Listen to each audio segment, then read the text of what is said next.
제가 가장 커뮤니티를 설명할 때 가장 많이 반복적으로 하는 이야기가 사실은 관계는 살 수 없다, 다만 쌓아나갈 수 있을 뿐이다라는 이야기입니다. 여러분들도 함께 친구분들이 많으실 거예요. 근데 사실 물론 한두 번 정도 점심을 사주거나 돈을 이용을 해서 그 친구를 만날 수는 있지만 사실 여러분들 주변에 있는 사실은 진정한 친구라고 불릴 수 있는 관계는 사실 그렇게 돈으로 쌓아갈 수는 없다고 보시면 됩니다. 어떻게 보면 좋을 때나 슬플 때나 함께 뭔가 릴레이션십을 쌓아나가면서 뭔가 그런 우정이라는 것들이 쌓아나가는 것처럼 커뮤니티도 과거에 광고를 만들어서 많이 집행하는 방식으로 사실은 만들 수 없다고 보시면 됩니다. 그래서 어떻게 보면 커뮤니티는 고객과 관계를 만들어서 잘 쌓아나가는 과정이라고 보시면 됩니다. 근데 이 커뮤니티가 최근 들어 왜 중요하게 됐냐면 여러분들 잘 아시겠지만 과거에는 여러분들이 TV를 구매한다든지 휴대폰을 구매할 때 주로 어떤 휴대폰이 좋은지 알아보기 위해서는 주변에 있는 친구들한테 물어보거나 아니면 가족들한테 물어봤겠죠. 지금 아마 대부분 젊은 디지털 네이티브라고 불리는 MZ세대들은 어떻게 할까요?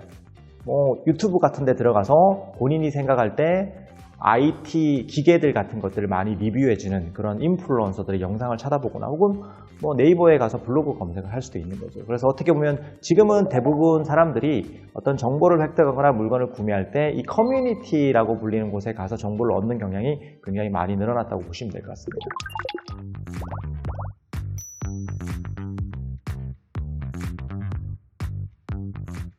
저 같은 경우에도 자전거를 타는 취미가 있어요.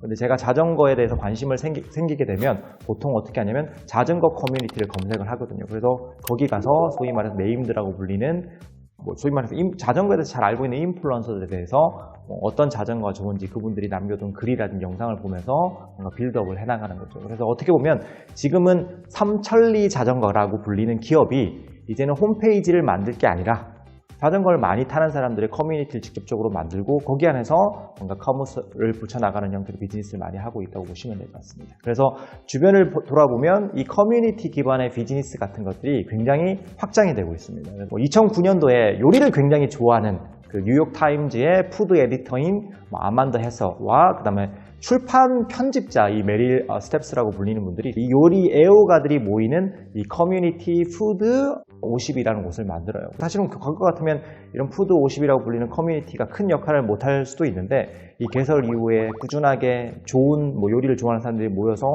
레시피를 자랑하거나 레시피에 관련된 정보를 공유하기 시작을 한 거죠. 그리고 당연히 이 두 창업자가 요리하는 것들을 워낙 좋아하다 보니까 다양한 조리 도구라든지 주방용품에 대해서도 설명을 했겠죠.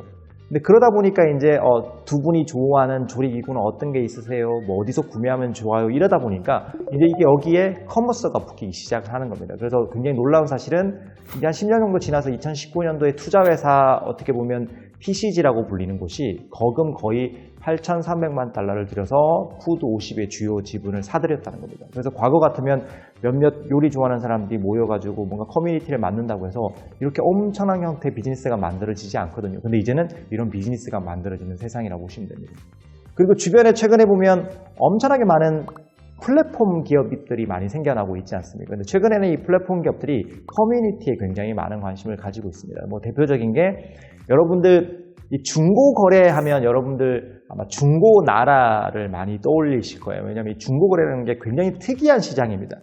왜냐하면 중고 거래 시장은 중고 물품을 내놓는 사람이 존재해야만 그걸 살 수가 있거든요.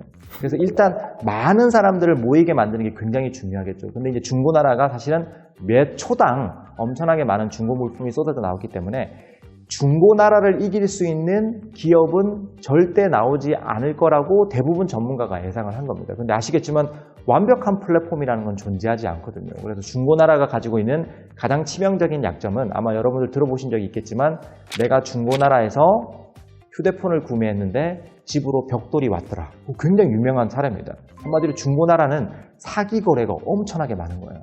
그래서 어떤 플랫폼이 생겼냐면 당근마켓이라고 하는 플랫폼이 생겼지 않습니까? 그래서 이 당근마켓의 핵심은 뭐냐면요. 어떻게 보면 사기 거래를 없애는 데 있다고 보시면 됩니다. 그래서 제가 예를 들자면 잠원동에 살고 있으면 잠원동에 살고 있는 사람들끼리만 거래를 하게 만든 겁니다. 근데 이게 어떤 순 기능을 만드냐면요. 제가 어떤 물건을 지나치게 고가격에 팔면 어떻게 보면 일종의 사기죠. 제가 그 물건을 산 사람을 잠원동에 있는 슈퍼마켓에서 사실은 만날 수가 있는 거거든요. 그래서 어떻게 보면 같은 동네 사람들끼리 이제 거래를 하다 보니까 좋은 거래가 계속 생겨나는 겁니다. 그리고 여러분들 당근마켓 플랫폼에 들어가 보면 UX, UI 구조로도 굉장히 좋은 거래가 만들어질 수 있도록 계속 강조를 합니다. 뭐 처음에 거래를 하지 않으시면 36.5도라고 그래서 우리 인간의 평균적인 온도겠죠. 그 온도를 보여줍니다. 근데 여러분들이 계속 좋은 거래를 하시면 이 온도가 올라가요. 이런 좋은 거래가 쌓이면서 사실은 굉장히 놀라운 건 이 당근마켓이라는 게 유니콘 기업이 된 거지 않습니까? 그래서 여러분들 주변에 있는 유니콘 기업들을 살펴보시면 뭐 업비트, 소위 말해서 코인이 굉장히 유행을 하면서 유니콘 기업이 된 곳도 있고요. 뭐 컬리처럼 끊임없이 뭔가 새벽 배송을 하면서 성장한 곳도 있지만 사실은 이 당근마켓은 커뮤니티를 기반으로 해서 유니콘 기업이 된 거라고 보시면 됩니다.